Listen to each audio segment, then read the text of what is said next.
હનુમાનજી સૂર્યને ગળી ગયા એનો અર્થ છે વાલા, હનુમાનજીને જ્યારે ગુરુ કરવાની ઈચ્છા થઈ, ભણવાની ઈચ્છા થઈ, જ્ઞાનની જિજ્ઞાસા થઈ, એટલે ભગવાન સૂર્યને કહ્યું કે તમે મને ભણાવો. હવે સૂર્યનારાયણની પોઝિશન કેવી છે ખબર? ભગવાન સૂર્યમાં એક વાત એ છે, નો વેકેશન. ત્યારે સૂર્ય એમ કહ્યું કે આજે હું રજા ઉપર જવાનો છું.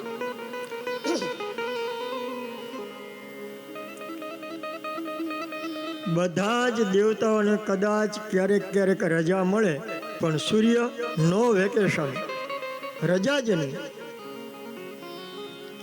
આપણને એમ લાગે કે અહીંયા છે, રાતે તો સૂર્ય ક્યાં જાય? રાતે એનું કામ કરે જ છે, અમેરિકામાં જઈએ. સૂર્યને ખબર નથી કે અસ્ત શું ને ઉદય શું. એના માટે નવો શબ્દ છે.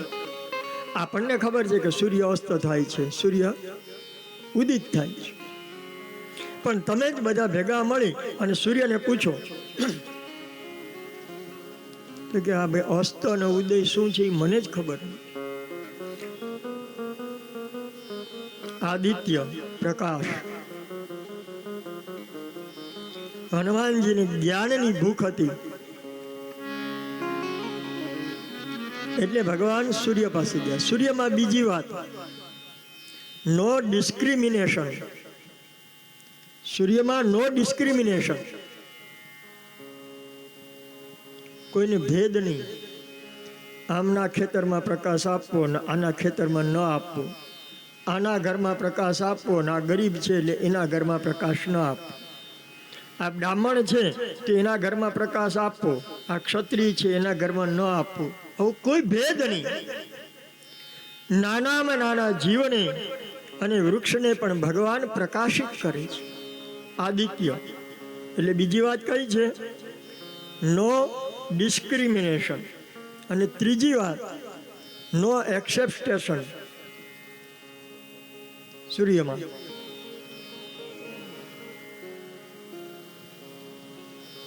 આવ્યું ક્યારે બિલ આવ્યું તમારે?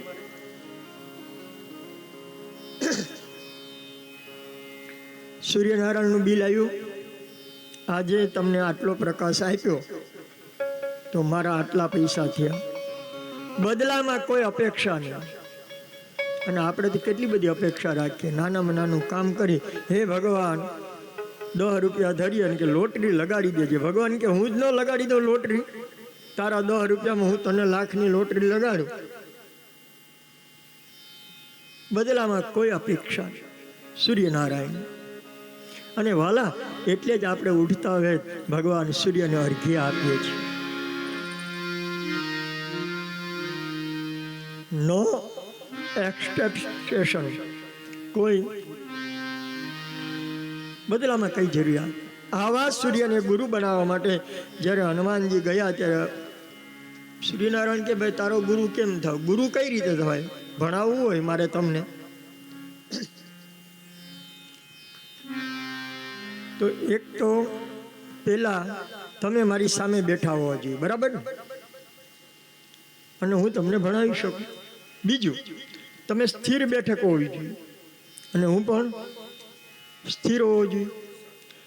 ભગવાન સૂર્યનારાયણ એમ કહે છે કે મારા એક ચક્રના રથ ઉપર સતત ફરું છું, તને શિક્ષણ કેમ આપવું?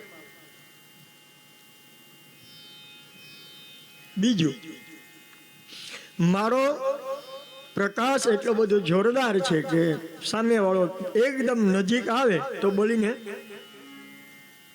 ભસ્મ થઈ જાય. હનુમાનજી કે કઈ વાંધો નહીં પ્રભુ, હું તમારી સાથે ચાલીશ. તો કે બરાબર, પાછળ તું મારી આવો તો તને અગ્નિ દજાડે નહીં, એ બરાબર, પણ વિદ્યા પ્રાપ્ત પાછળથી ન થાય.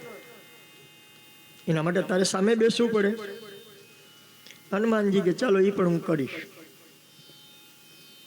પણ હું સ્થિર ન રહી શકું. મારી સામે તું હોય તો મારે તો ચાલવાનું છે, તું મને રસ્તામાં અવરોધક બન.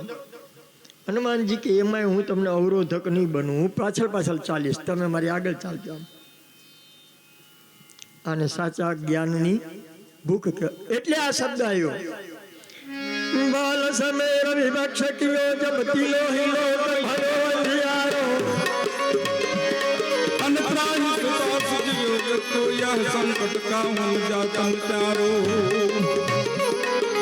देवरिया निकली बिनती तब छांड दियो जब कष्ट निवारो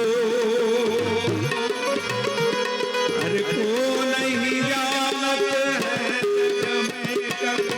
संकट मोचन नाम तिहारो संकट मोचन नाम આવા હનુમાનજી અને એના ગુરુ ભગવાન સૂર્ય નારાયણ થયા. એટલે સૂર્યનો પહેલામાં પેલો કોઈ શિષ્ય હોય તો મારો હનુમાનજી છે. સાહેબ જ્ઞાનની ભૂખ આને જ કહેવાય કે તપ કરશું, તમે કહેશો એમ કરશું, પણ મને ભક્તિ જોઈએ, ભગવાન તારું નામ જોઈએ.